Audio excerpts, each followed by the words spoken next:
Let's mic news at 6। भारतीय share बाजार में मंगलवार को जोरदार तेजी देखने को मिली। सेंसेक्स 395 अंकों की बढ़त के साथ 73,919 के स्तर पर बंद हुआ, जबकि निफ्टी 119 अंक चढ़कर 23,242 पर पहुंच गया। आज के कारोबार में सबसे ज्यादा खरीदारी ऑटो, बैंकिंग और रियल्टी सेक्टर के शेयरों में देखने को मिली। ग्लोबल संकेतों में सुधार और निवेशकों की मजबूत खरीदारी से बाजार को सपोर्ट मिला। ब्रॉडर मार्केट में भी मजबूती रही और पूरे दिन सकारात्मक माहौल बना रहा। इधर सोने चांदी के भाव में आज उतार चढ़ाव का दौर रहा। सोने के दाम में अच्छी तेजी आई, जबकि चांदी लुढ़क। India Boolean and jewellers association के अनुसार 10 ग्राम 24 कैरेट सोना 1,095 रुपए बढ़कर 1,53,000 रुपए पर पहुंच गया। वहीं 1 किलो चांदी 1,307 रुपए सस्ती होकर 2,46,000 रुपए पर आ गई। इस साल सोना अब तक 19,000 और चांदी 15,000 रुपए महंगी हो चुकी है, जिससे निवेशकों और ज्वेलरी बाजार में दिलचस्पी बढ़ गई है। कर्नाटक में हाल में राज्य सरकार ने 81 क्षेत्रों में न्यूनतम मजदूरी को समान करते हुए औसतन 60% की बढ़ोतरी की घोषणा की है।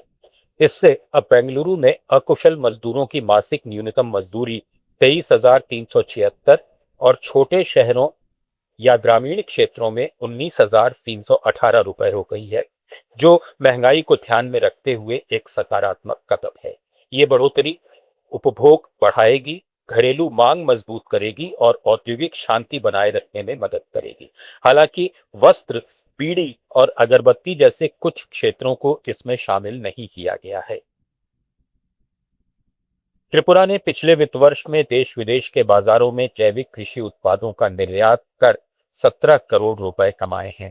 राज्य के कृषि मंत्री रतन लाल नाथ ने अगरतला में किसान उत्पादक संगठनों के प्रतिनिधियों के साथ बैठक के बाद मीडिया से बातचीत में बताया कि त्रिपुरा के उत्पादों की देशी और अंतर्राष्ट्रीय मांग तेजी से बढ़ रही है, जिससे किसानों की आय बढ़ी है और वे आत्मनिर्भरता हासिल करने की दिशा में आगे बढ़ रहे हैं। पहले 2018 में केवल 2 किसान उत्पादक संगठन थे, जो अब बढ़कर 53 हो गए हैं। सरकार जैविक खेती का विस्तार, मिट्टी की सेहत सुधार और उत्पादकता बढ़ाने पर जोर दे रही है, ताकि आने वाले वर्षों में राज्य कृषि उत्पादन में पूरी तरह आत्मनिर्भर बन सके। अरुणाचल प्रदेश में आर्टिफिशियल इंटेलिजेंस के क्षेत्र में महत्वपूर्ण निवेश हो रहा है। राज्य सरकार ने NIT अरुणाचल में AI सेंटर ऑफ एक्सेलेंस स्थापित करने के लिए MOU साइन किया है, जो भारत AI मिशन के तहत केंद्रीय इलेक्ट्रॉनिक्स और IT मंत्रालय की वित्तीय और तकनीकी सहायता से बनेगा।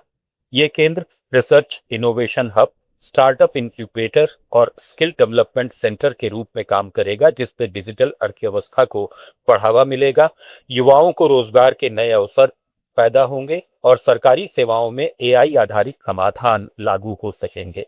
ये कदम राज्य की अर्थव्यवस्था को नई गति देगा और पूर्वोत्तर भारत में टेक इकोसिस्टम को मजबूत करेगा। नागालैंड की अर्थव्यवस्था मजबूत बनाने के लिए एक अहम कदम उठाया गया है। मुख्यमंत्री नेफ्यू रियो ने 4 इंक्यूबेशन सुविधाओं का उद्घाटन किया, जिनमें फूड प्रोसेसिंग और उद्यमिता केंद्र शामिल हैं। ये केंद्र special assistance to state for capital investment scheme के तहत बने हैं और फार्म फैक्ट्री मार्केट मॉडल पर काम करेंगे। गणेश नगर प्लांट सालाना 2 करोड़ रुपए से ज्यादा की 300 टन सरसों से 1 लाख लीटर तेल निकालकर 75 लाख रुपए का शुद्ध लाभ देगा। टोलुवी यूनिट 2.25 करोड़ रुपए की 750 टन अदरक प्रोसेस कर 75 लाख रुपए सालाना कमाई करेगी। सरकार का लक्ष्य उपभोक्ता अर्थव्यवस्था को उत्पादक अर्थव्यवस्था में बदलना, किसानों की आय बढ़ाना, बेरोजगारी कम करना और 2028 तक हर जिले में ऐसे मॉडल बनाना है, जिससे राज्य की GDP को नई गति मिलेगी। न्यूज एट 6 में फिलहाल इतना ही। जुड़े रहिए लेट्स माइक के साथ। आप सुन रहे थे let's mike more than radio. Follow कीजिए हमें हमारे सोशल मीडिया प्लेटफॉर्म्स पर। It's time for news. It's time for more than radio. Presenting the first radio news app, Let's Mic. Let's Mic, a news-based app on your phone where you get to watch and listen news